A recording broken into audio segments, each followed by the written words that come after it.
ജനാധിപത്യം ഇന്ത്യയിൽ കെടാതെ കാത്തുവയ്ക്കുവാൻ സമത്വമെന്നൊരാശയം ജ്വലിച്ചു മണ്ണിൽ നിൽക്കുവാൻ.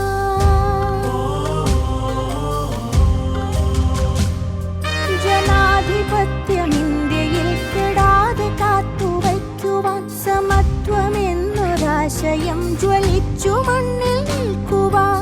മതനിരപേക്ഷതയോരോ നിലവിലും നിറയ്ക്കുവാൻ ഇടതുപക്ഷ നിര ജയിച്ചു കയറണം കരുത്തുമായി. തിരഞ്ഞെടുപ്പു പോർക്കളം തുറന്നു നാം നയിച്ചിടാം മാനവന്നു വേണ്ടി